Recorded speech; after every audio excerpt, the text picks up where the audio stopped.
Hi, good evening, everyone. Welcome to this live. I shall wait for some people to join and then I will begin. In the interest that this video can be used on other platforms as well, I will not wait for very long and then start the video. Um, okay, I have some people. Hi, Ken. Hello. Hi, Nitish. Good evening. Can somebody please tell me if they're able to hear me? Um, is my voice audible? I'm good, Nitish. Good evening, Apoorv. Hello. Hi. That's exactly what I'm going to talk about today, Deepesh. Pichle. Um, okay. So I think we have quite a lot of people live now. Okay. So good evening, everyone. I'm doing this live today to talk about the boys' locker room controversy. पिछले काफ़ी दिनों से इस episode के ऊपर बहुत चर्चा हो रही है. बहुत लोगों ने व्यूज़ एक्सप्रेस किए हैं. जो इनिशियल जब हम लोगों ने ये चैट्स देखी थी तो इनिशियल जो रिएक्शन था लोगों का वो बहुत ही डिस्गस्ट से भरा हुआ था और बहुत ज़्यादा लोगों में रोष था, एंगर था, जो कि मेरे ख्याल से जायज़ है. अगर आप इस तरह की चीज़ें अपने सामने देखते हैं तो आपको गुस्सा आता है डेफिनेटली. और गुस्से का ज़्यादा बड़ा रीज़न ये था कि उसमें कुछ रेप की चैट्स थी दो लोगों के बीच में. They were planning to rape somebody. और जब वो चैट्स अगर कोई भी इंसान देखे तो जाहिर सी बात है कि बहुत ज़्यादा आप गुस्सा आपको आएगा और आप यही चाहेंगे कि जो भी इस तरह की हरकत कर रहा है उनके ऊपर स्ट्रिक्ट से स्ट्रिक्ट एक्शन हो. नाउ लेट मी स्टार्ट. इससे पहले कि मैं कुछ भी बॉयज़ लॉकर रूम कंट्रोवर्सी के ऊपर बोलूँ, मैं पूछना चाहती हूँ सब लोगों से, क्योंकि यहाँ पे दो पक्ष नहीं हैं. यहाँ पे लड़कियों या लड़कों की बात नहीं है. यहाँ पे कुछ एक ऐसी चीज़ हम लोगों के सामने आई है जो कि जिसने हम सब लोगों को डिस्टर्ब किया है. और सबसे ज़्यादा हैरानी की बात यह है कि इस कंट्रोवर्सी में ज़्यादातर जो लोग थे या इस लॉकर रूम में ज़्यादातर जो लड़के थे वो माइनर्स थे. तो जब आप माइनर्स को इस एक्सटेंट की इस तरह की हुए अगर आप देखते हैं तो जाहिर सी बात है कि सबको लगेगा कि ये चीज़ बहुत गलत है. किसी भी तरह से बॉयज़ लॉकर रूम कंट्रोवर्सी के बारे में बात करने से पहले, जैसा मैंने बोला, एक एक क्वेश्चन मैं पूछती हूँ कि अगर मान लीजिए आपके घर में आपकी बहन या आपकी बेटी या आपकी सिस्टर या आपकी फ्रेंड, अगर उनमें से किसी की पिक्चर्स इस ग्रुप के ऊपर शेयर हुई होती और इस तरह की ओछी बातें की जाती तो आपका क्या रिएक्शन होता? मुझे लगता है कि कोई भी इंसान ये नहीं मान सकता या ये नहीं एक्सेप्ट कर सकता कि इस तरह की डर्टी जो बातें हैं वो किसी के साथ भी हों. हालांकि हमारे आसपास ऐसे जाने कितने ग्रुप्स होते हैं, व्हाट्सएप ग्रुप्स होते हैं जिसमें पॉर्न सेंड किया जाता है या न्यूड पिक्चर्स सेंड की जाती हैं और उस पर बहुत ही डेरोगेटरी टॉक्स होती हैं. और मैं ऐसा नहीं बोल रही कि सिर्फ आदमी ऐसा करते हैं, औरतें भी इन ग्रुप्स का पार्ट होती हैं. बहुत ही फन जोक बैंटर या बॉडी पार्ट्स के ऊपर कमेंट, ये हमारे समाज में बहुत आम होता है. इसलिए शायद इस कंट्रोवर्सी के ऊपर पहले इतना ज़्यादा रिएक्शन लोगों का नहीं आया था, क्योंकि लोग ये कह रहे थे कि अरे ये इस टाइप की टॉक जो होती है, लूज टॉक जो होती है, बहुत सारे ग्रुप्स में होती है. लेकिन जब रेप का स्क्रीनशॉट लोगों के सामने आया तो ऑब्वियसली लोगों को लगा कि यहाँ पे बहुत ज़्यादा एक गलत चीज़ हो रही है जिसके ऊपर एक्शन लेना बहुत ज़रूरी है. Now let me clarify some things, क्योंकि मैं इस कंट्रोवर्सी को और इस केस को शुरू से फॉलो कर रही हूँ. तो एक तो हो गया कि बॉयज़ लॉकर रूम में सबसे पहले इनफैक्ट मैं बताती हूँ, क्योंकि मैंने वो चैट्स देखी हैं, अनसेंसर्ड चैट्स देखी हैं. बताने के साथ साथ मैं कुछ जो मिस इन्फॉर्मेशन जो शेयर हुई, इंटेंशनली हुई, अनइंटेंशनली हुई, if somebody really wanted to make it a campaign and that's why they did this, I don't know, okay? But what I know and what I have seen in those chats is बहुत सारे लोगों को ये लगा कि ये जो इस ग्रुप पे जो है न्यूड्स शेयर करी गई थी माइनर्स की, ये नहीं सच है। कोई न्यूड नहीं शेयर हुई थी इस लॉकर रूम के ग्रुप पे। दूसरी बात, रेप की चैट डिस्कशंस, ये जो लॉकर रूम के जो लड़के हैं रेप की डिस्कशन कर रहे थे।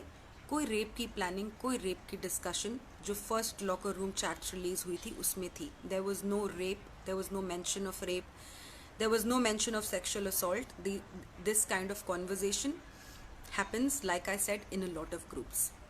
Now, स्वाति मालीवाल के जो दिल्ली कमीशन फॉर वुमेन ने जब इसकी कॉग्निजेंस ली और लोगों को इसके बारे में बताया, तो ये बोला गया कि यहाँ पे पर्सनल प्राइवेट इन्फॉर्मेशन लड़कियों की शेयर की जाती थी।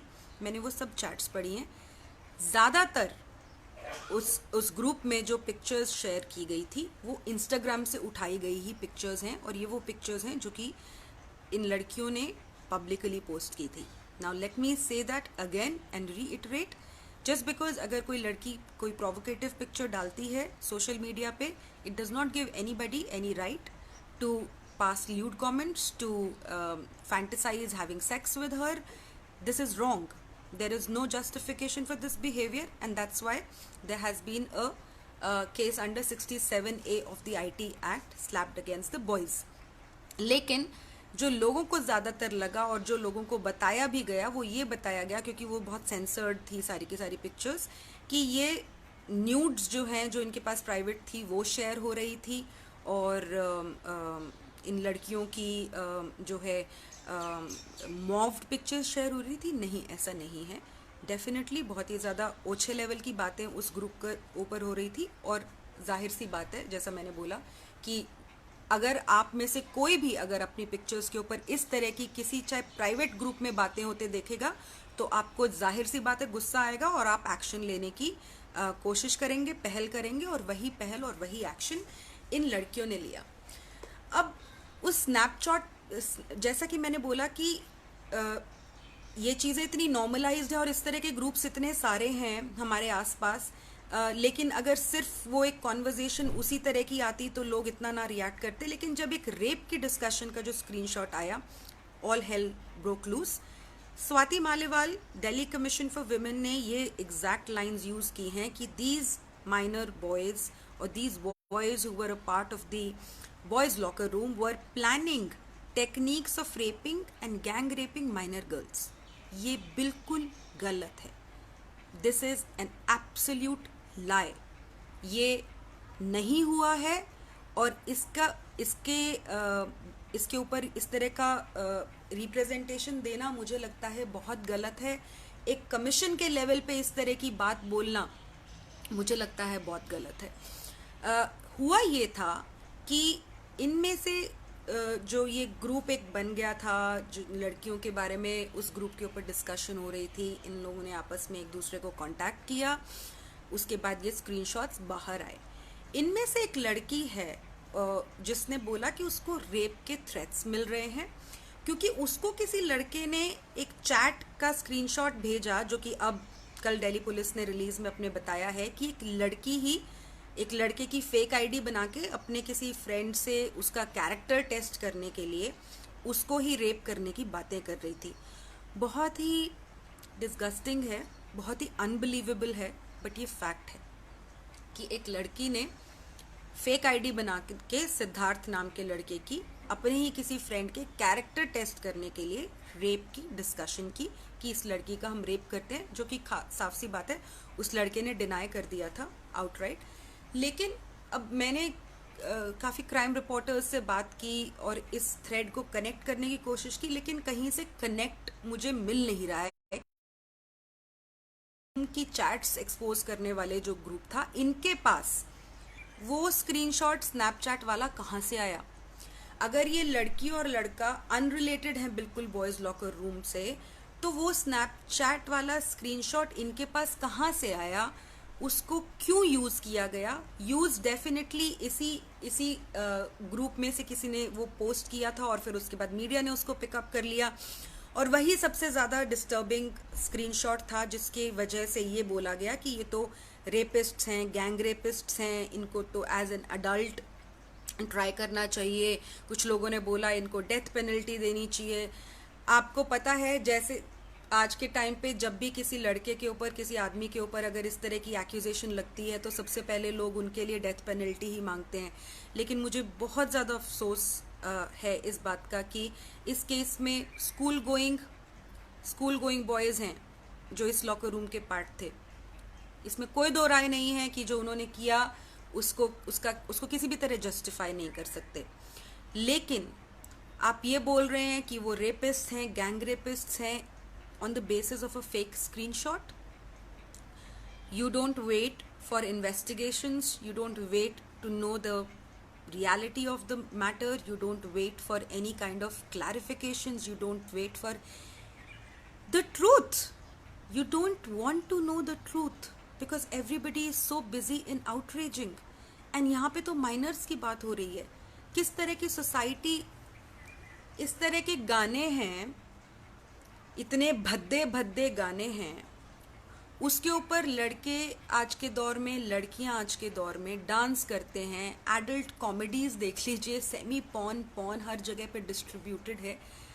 तो आप एक बार भी पॉज करके ये नहीं सोचेंगे कि ये 14-15 साल के स्कूल गोइंग लोग हैं जो इस कंट्रोवर्सी में इन्वॉल्व हैं, और सीधा आप उनके लिए डेथ पेनल्टी मांगेंगे। एक बार भी ये सोचे बगैर कि आप किस तरह की सोसाइटी में इन बच्चों को रेज कर रहे हैं, इन बॉयज़ को रेज कर रहे हैं, इन गर्ल्स को रेज कर रहे हैं। और अगर उनसे कोई गलती हो जाती है तो एक बार उनके साथ बैठ के क्या उनसे बात की जा सकती है, या सीधा उनको फांसी के ऊपर टंगा देना चाहिए।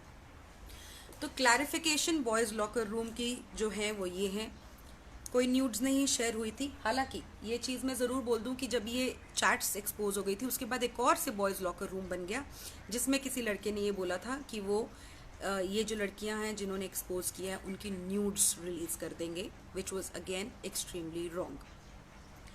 प्रोवोकेटिव पिक्चर्स थी काफ़ी इस लॉकर रूम में, लेकिन like I said again, publicly posted थी वो पिक्चर्स।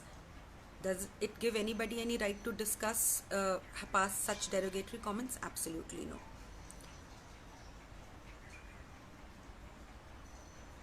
अब जो प्रेस रिलीज दिल्ली पुलिस ने रिलीज किया है वो बेसिकली ये कहता है कि वो जो स्नैपचैट वाला स्क्रीनशॉट है वो फेक चैट थी जो कि एक लड़की ने करी थी एक लड़के के साथ। सिर्फ ये स्नैपशॉट का फेक हो जाना बॉयज़ लॉकर रूम कंट्रोवर्सी को फेक नहीं करता है।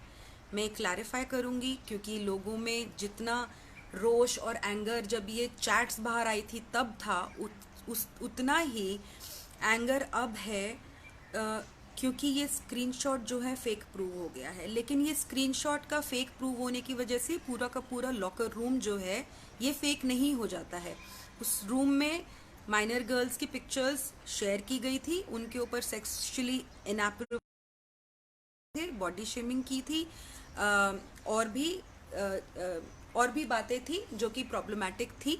और उसी के बेसिस के ऊपर जो पुलिस है उसने 67 और 67A IT एक्ट इनके ऊपर स्लैप किया है। एक लड़का अरेस्ट हो गया है जो कि एडमिन था ग्रुप का। बाकी लगभग लड़कों से जो है इन्वेस्टिगेशंस और इंक्वायरीज चल रही हैं। मैं एक और चीज़ यहाँ पे क्लैरिफाई करूँगी कि इनमें से बहुत सारे लड़कों के माँ बाप ने ये बात बोली है और इन लड़कों ने भी ये बात बोली है कि इनको डेथ थ्रेट्स मिले हैं, इनको इस तरह की बातें सोशल मीडिया पे इनको कही गई हैं जो कि अगेन वो मॉब लिंचिंग वाली बात हो जाती है। लेकिन इनमें से बहुत सारे ऐसे लड़के थे जो कि उस ग्रुप में बिल्कुल भी किसी भी तरह का एक्टिव रोल नहीं प्ले कर रहे थे, लेकिन उनके भी नाम पब्लिकली रिलीज़ किए गए, इसी ग्रुप ने रिलीज़ किए। उन्होंने चाहे कोई कमेंट किया था चाहे नहीं किया था। और बहुत लोगों को लगता है कि ऐसे ग्रुप का आप पार्ट तभी बन सकते हैं जब आप एक्सेप्ट करें। नहीं, ऐसी बात नहीं है।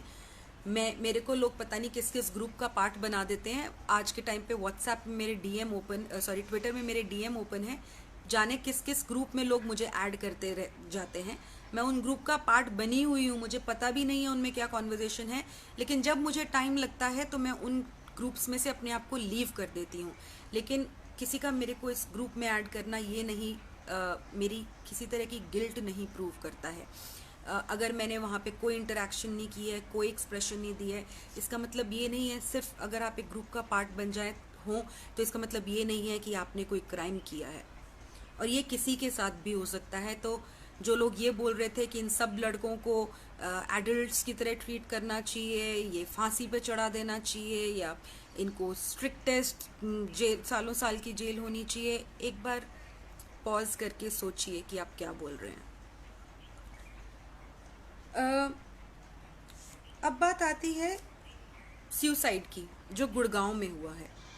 मानव सिंह नाम के लड़के ने सुसाइड कर लिया था आज से 3 या 4 दिन पहले, जब ये पूरा बॉयज़ लॉकर कंट्रोवर्सी जो है अनरावल हो रहा था। अब ये एक और चीज़ है जो लोगों को समझनी चाहिए। मानव बॉयज़ लॉकर रूम का पार्ट नहीं था। मानव के ऊपर जो एक्यूजेशन जिस लड़की ने लगाई थी वो भी इस बॉयज़ लॉकर रूम ग्रुप में से किसी तरह से इन्वॉल्व नहीं थी। वो उसी की एक स्कूल की लड़की थी, और उसने इंस्टाग्राम पे पोस्ट डाला था कि मानव ने उसको 2 साल पहले मोलेस्ट किया था, उसी के घर पे आके, उसी की सोसाइटी में आके। तो मानव ने उसके बाद उसने मानव का नाम लिया, और मानव ने उसी दिन, मेरे ख्याल से, या उसने रात को पोस्ट किया और अगले दिन मानव ने सुसाइड कर लिया था 11वें फ्लोर से कूद के। तो बॉयज़ लॉकर रूम और मानव सिंह का सुसाइड अलग अलग है, हुआ ये एक ही साथ है। इसलिए लोगों को कन्फ्यूजन हुई कि शायद ये बॉयज़ लॉकर रूम कंट्रोवर्सी या बॉयज़ लॉकर रूम में से एक लड़का था, लेकिन मानव सिंह किसी भी तरह से इसमें इन्वॉल्व नहीं था। लेकिन मानव ने, मैंने उसकी फैमिली से बात की तो उसकी आंटी ने मुझे बताया कि अब कूदने से आधे घंटे पहले उसने अपने एक फ्रेंड से बात की थी और उसको ये बोला था कि मेरी साइड कोई नहीं सुनेगा, सब लोग मुझे रेपिस्ट बोल रहे हैं और मैं इनोसेंट हूँ, ऐसा कुछ भी नहीं हुआ था जो वो लड़की बोल रही है। और उसके बाद आधे घंटे बाद मानव ने जो है सुसाइड कर लिया। उसने कोई सुसाइड नोट नहीं छोड़ा है। तो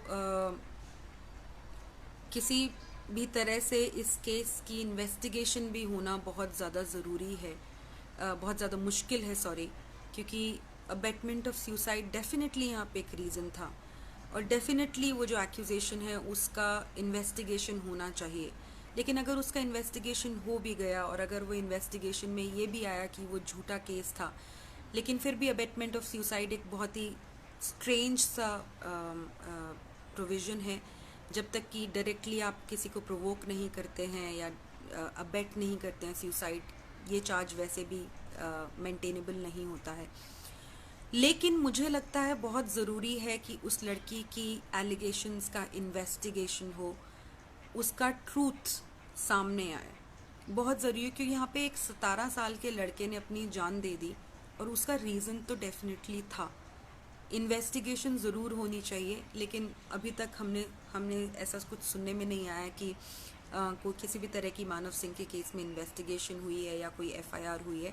हालांकि उसकी फैमिली ने कंप्लेंट ज़रूर सबमिट की है।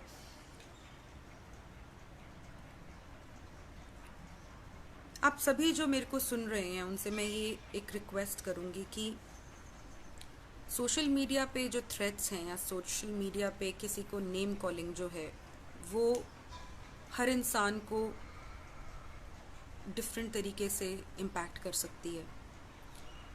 किसी के ऊपर भी अगर आप क्रिमिनल कॉन्डक्ट का एलिगेशन लगाते हैं तो उनके ट्रायल के लिए जो सही जगह है वो हमारी कोर्ट्स हैं, हमारी पुलिस है, जो कि सब तथ्यों को साथ में रख के they can investigate the entire case, look at all the evidences. Now look at what happened in the boys' locker room. Everybody thought that these boys were planning to rape, right? And what did it turn out to be? A fake screenshot?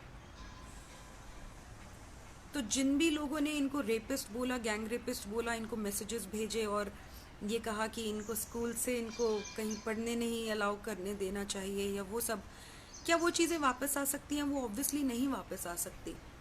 तो before you behave in a very irresponsible manner on social media, please understand that you can be held accountable. You can be complained against. अब girls locker room controversy भी आई। Girls locker room में भी उन लड़कियों ने उतनी ही ओछी बातें करी थी जितनी लड़कों ने करी थी। वो चैट्स भी देखी हैं हमने और ये वाली अनसेंसर्ड चैट्स भी देखी हैं। अधनंगे लड़कों की पिक्चर्स वहाँ पे अपलोड हुई और उस ग्रुप में जाती थी और उसके ऊपर उनके बॉडी पार्ट्स के ऊपर फैंटेसाइजिंग अबाउट सेक्स। कॉन्वर्जेशन में कोई बहुत ज़्यादा डिफरेंस नहीं है, लेकिन बस यही है कि हम लड़कियों को ऐसा करते बहुत कम देखते हैं और लड़कों को इस तरह का बिहेवियर में इंडल्ज करते हुए बहुत ज़्यादा देखते हैं। तो इसलिए गर्ल्स लॉकर रूम को लोगों ने उतनी तवज्जो नहीं दी जितनी बॉयज़ लॉकर रूम को दी। और एक बात है कि गर्ल्स लॉकर रूम में किसी भी लड़के की जहाँ पे वो पिक्चर्स थी उन्होंने कंप्लेंट नहीं किया है। तो और दिल्ली कमीशन फॉर विमेन तो विमेन के लिए है, तो वो गर्ल्स लॉकर रूम कंट्रोवर्सी को तो वैसे भी कॉग्निजेंस में लेने के लिए पुलिस को बोलेगा नहीं। तो एक्शन कहाँ से होगा? अगर किसी ने कंप्लेंट नहीं की है, अगर पुलिस को ये नहीं बोला है कि इस इशू का भी कॉग्निजेंस लिया जाए, तो एक्शन कहाँ से होगा?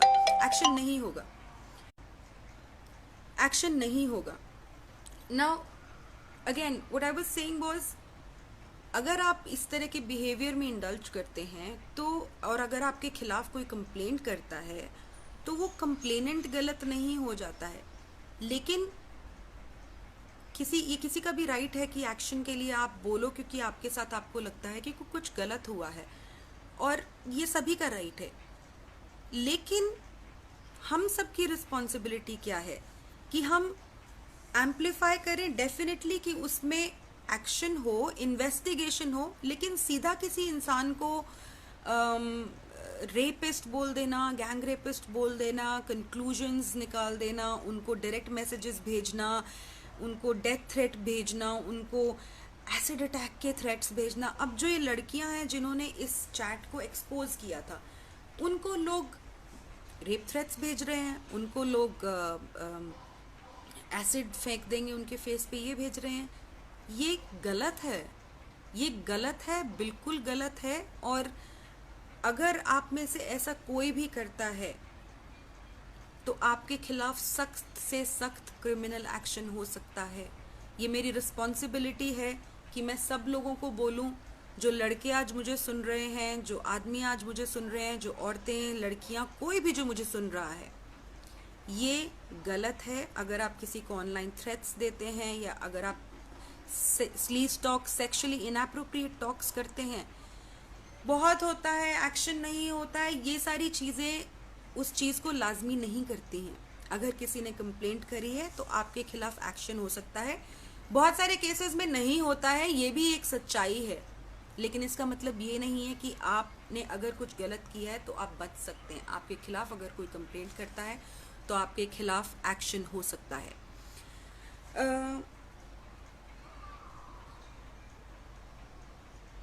आई थिंक मैंने सारे के सारे पर्सपेक्टिव्स ऑलमोस्ट कवर कर दिए हैं। मैं कुछ क्वेश्चंस डेफिनेटली ले सकती हूँ।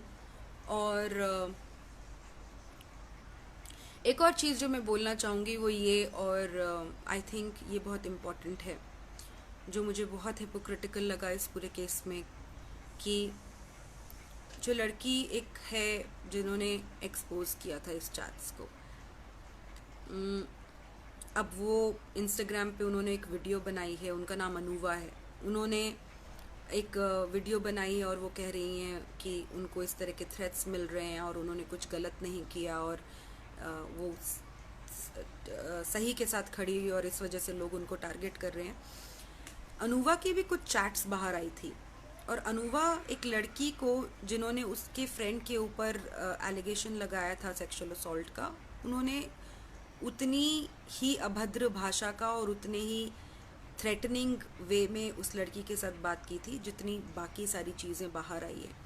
तो जब कॉग्निजेंस एक चीज़ का लिया गया है तो कॉग्निजेंस दूसरी चीज़ का कैसे नहीं लिया जा सकता। मैंने अनूवा से भी एक क्वेश्चन पूछा है इंस्टाग्राम पे, बट उन्होंने मेरे को जवाब नहीं दिया। या तो वो डिनाई करे कि ये स्क्रीनशॉट्स फेक हैं और उन्होंने इस तरह से किसी लड़की को थ्रेट्स नहीं दिए या रेप थ्रेट्स नहीं दिए, और या फिर वो इस चीज़ को ज़रूर आंसर करें कि जब आप किसी और के बिहेवियर के ऊपर उंगली उठा रहे हैं और आप खुद उसी बिहेवियर में इंडल्ज कर रहे हैं, तो देन आपकी लड़ाई किस चीज़ की है। आई होप इस कंट्रोवर्सी की सारे पर्सपेक्टिव, सारे एस्पेक्ट्स का उसी तरह से इन्वेस्टिगेशन हो जिस तरह का लड़कों के ऊपर हुआ है जो कि इस पूरी की पूरी कंट्रोवर्सी में इन्वॉल्व थे। और आई होप जो एक्चुअली गिल्टी है और जिस ऑफेंस का उन्होंने वायलेशन किया, जिस जिस ऑफेंस को उन्होंने कमिट किया है उसके लिए उनको पनिशमेंट मिले, ना कि आउटरेज और जो उनके ऊपर गलत एलिगेशंस लगे हैं उसकी वजह से। I will take few questions, I am done telling people. अगर आप कुछ और क्लैरिफिकेशन मुझसे चाहते हैं। Sanjana, are you talking about the Manav Singh case? Okay, Sanjana Gumaste is telling me कि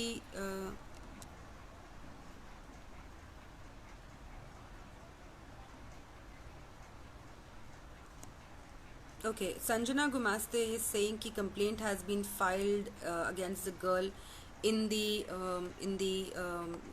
Manav Singh's case, and investigation is going on.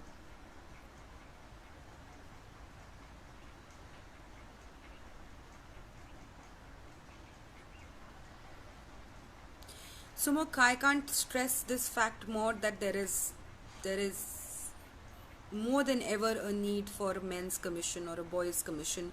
It is just so sad that a 17-year-old boy commits suicide, and we can just see nothing happening about it. I mean, it's very sad. It's just very sad. And अगर rights और अगर justice की बात अगर हम लड़कियों और महिलाओं के लिए कर रहे हैं, तो मुझे लगता है कि जस्टिस और राइट की बात हमारे को पुरुषों और लड़कों के लिए भी करने की ज़रूरत है, और ये होना चाहिए। जिस तरह से अब बहुत सारे केसेस हैं जिसमें विमेंस कमीशंस या ने गलत एक्शन लिया या फिर गलत का साथ दिया, और लेकिन उनको कभी भी अकाउंटेबल नहीं ठहराया जाता है। लेकिन जब भी मेंस कमीशन और मेंस कमीशन की बात आती है, तब लोग बोलते हैं कि ये तो एक युद्ध हो जाएगा, लड़का और लड़की में बैटल हो जाएंगी। अरे कितने सारे मुद्दे हैं, कितने सारे पर्सपेक्टिव्स हैं, कितने सारे इश्यूज हैं जिनको एड्रेस करने की बहुत ज़्यादा ज़रूरत है। और क्योंकि सिर्फ हम लोग एक अपर हैंड हमारी सोसाइटी में चाहते हैं कि क्योंकि हम लोग महिलाओं और लड़कियों के लिए लड़ाई बहुत सख्त से लड़ते हैं, तो ये तो कोई बात नहीं हुई कि अगर वो एक साइड गलत भी हो तो भी उसके खिलाफ कोई एक्शन नहीं हो या उस रॉन्ग को हाईलाइट नहीं किया जाए। ये तो मुझे कोई तुक वाली बात नहीं लगती है। तो बिल्कुल होना चाहिए मेंस कमीशन और बॉयज़ कमीशन। और धीरे धीरे लोग, आई एम ग्लैड कि देख रहे हैं कि उनके आसपास क्या हो रहा है, और इस चीज़ को उनको समझ में आएगा कि जो है वो गलत है और इस चीज़ को एड्रेस करना ज़रूरी है।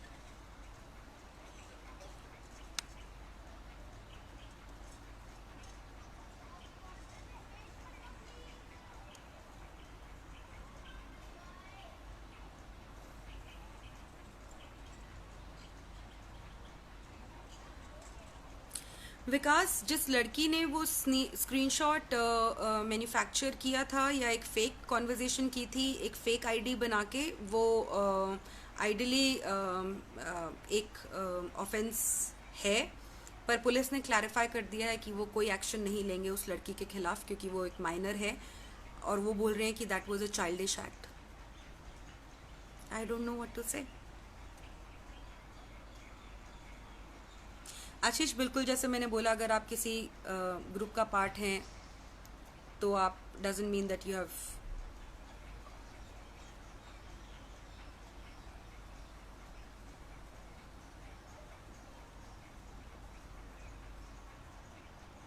एक चीज़ जो मैं बोलना चाहती हूँ वो मैं ये बोलना चाहती हूँ कि अ, ऐसा पिछले दिनों की कॉन्वर्जेशंस में और जो मैं आउटरीच देखी है, मैं सोच रही हूँ कि बहुत जल्दी लोग बोल देते हैं कि अरे लड़के हैं तो मतलब माइनर्स हैं तो इसका मतलब कुछ भी करेंगे क्या, या माइनर्स हैं तो इस तरह की बिहेवियर के लिए उनको पनिशमेंट नहीं मिलनी चाहिए क्या। बहुत अजीब सी बात है कि जब भी किसी तरह का क्राइम एक महिला द्वारा या एक लड़की द्वारा किया जाता है, और बहुत सारे क्राइम जैसे कमिट होते हैं, तो लोग हमेशा रीजंस देखने के पीछे दौड़ जाते हैं कि अरे मेंटल कंडीशन ठीक नहीं थी, अरे उसको इतना ज़्यादा प्रोवोक किया गया था, अरे ये अरे वो। अम,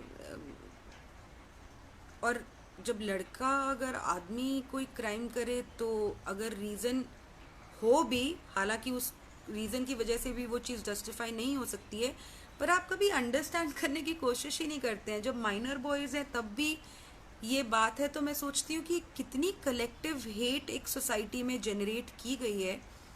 जब ये बॉयज़ लॉकर रूम कंट्रोवर्सी भी हुई तो सबसे ज़्यादा सोशल मीडिया पे जो दिख रहा था वो all men are trash, all men are rapist दिख रहा था। ये ऑल मेन आर रेपिस्ट और ऑल मेन आर ट्रैश बोल के आप क्या करना चाहते हैं? आप अचीव क्या करते हैं? इससे क्या क्राइम कम हो जाएंगे महिलाओं या लड़कियों के खिलाफ, या इससे कोई कलेक्टिव रिस्पॉन्सिबिलिटी आप सिर्फ एक जेंडर पे डाल दोगे? क्या कोई उससे चेंज आएगा? कर रहे हैं और कुछ भी नहीं। और एक अंकुश बहुगुणा नाम के जर्नलिस्ट या कंटेंट क्रिएटर, अब वो कहते हैं अपने आप को वॉट एवर, उन्होंने एक वीडियो बनाई है कि भाई लड़के जो व्हाट अबाउटरी करते हैं, अगर all men are trash all men are rapist बोल दो तो अगर आप किसी लड़के ने अगर इस तरह का कुछ नहीं किया है तो उसको साइड में बैठ जाना चाहिए। अब आप जिस वेबसाइट के लिए काम करते हैं, अगर उसने कोई ट्रैशी आर्टिकल लिखा है और अगर कोई ऑब्जेक्टिफाइंग आर्टिकल लिखा है, कोई हेडलाइन लिखी है, और अगर मैं बोलूं कि सारे के सारे उस ग्रुप के जो एम्प्लॉयज़ हैं वो एक नंबर के ट्रैश हैं और एक नंबर के मिसोजिनिस्ट हैं और एक नंबर के, क्या आप साइड में बैठ के और ये बोलेंगे कि हाँ चलो किसी और ने किया है तो मेरे को थोड़ी ना सुनाना चाहिए? There are young boys who are getting extremely suffocated with this language. Do people understand that? Do you realize the kind of hate that you're spreading between genders? Do you understand the responsibility that you have to be spreading this divide? It's so unfortunate.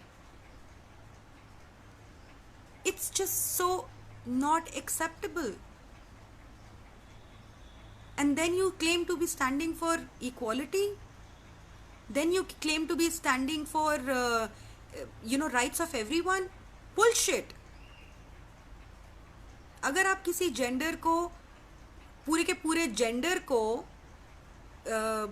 एक ही तराजू में तोल देंगे because of mistakes done by somebody else, how is that fair? And what is this all men are trash and all men are rapists even leading to? Except divide and except hate. Has it served any purpose? No. All that you're doing is making these boys, making these men have so much of frustration inside them, so much of anger inside them.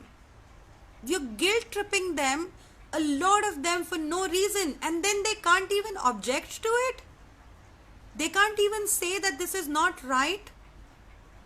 And you want them, you talk about freedom of speech, freedom of expression.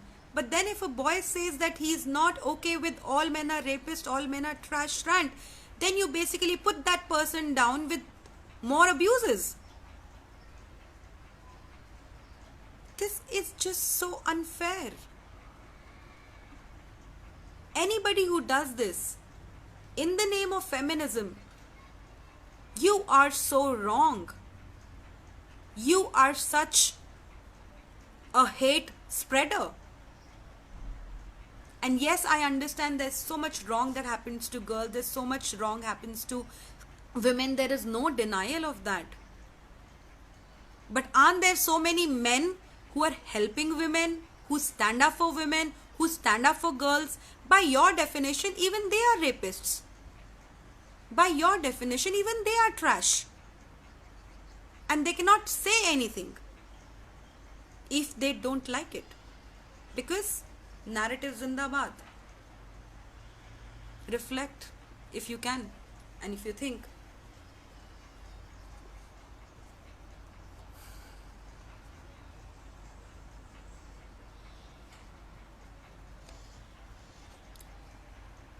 Sumukh, that's a very important question. Should parents now monitor their children's social media accounts?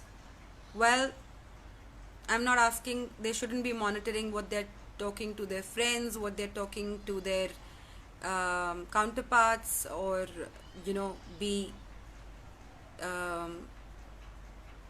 uh, you know, oppress them in any way, but I think they should know what's happening with their kids. They should definitely know what's happening with their kids. And मुझे पता है लोगों को ये चीज़ अच्छी नहीं लगती है, लेकिन there are young girls posing pictures like bikini models. Our world is not so great. This world is not very great. There are bad people everywhere, and they will make bad comments. So you have to either tell your child that, you know what, there are bad people out there and they are going to make bad comments. And obviously one should not be okay with it. Absolutely not okay with it. But you have to see where are your kids taking inspirations from and how it's going to impact them. It's going to have some consequences. It's going to have some bad reactions by bad people maybe. But you got to tell them.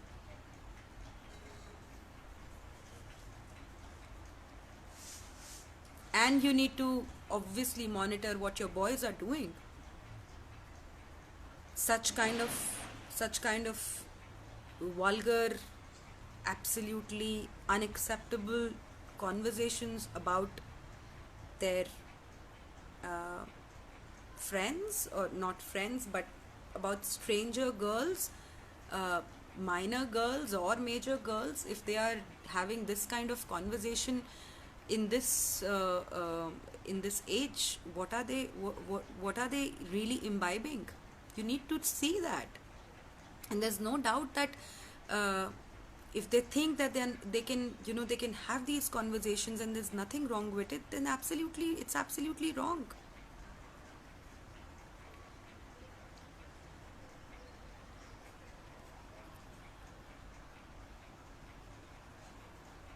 Okay, all of you who are listening to me and who have a question to ask me, I have thought that I need to put this video on YouTube as well, and so that it can reach to more people, and I will be posting it on other accounts as well, because it is important to have this discussion. It is important to have few facts clarified and few questions answered that a lot of people had.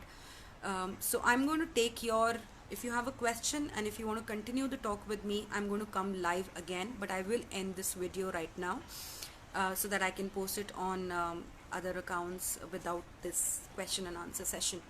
Thank you so much for joining, and be responsible. Social media is a reflection of the real life that we live, and no one should think that they can get away by doing wrong on social media. Nobody should think that they will not be traced and they will not be exposed if they do something wrong. Your actions have consequences. Your actions can lead to something. Your actions, if they harm other people, they will speak up. So before anything else, look at your actions. Thank you so much.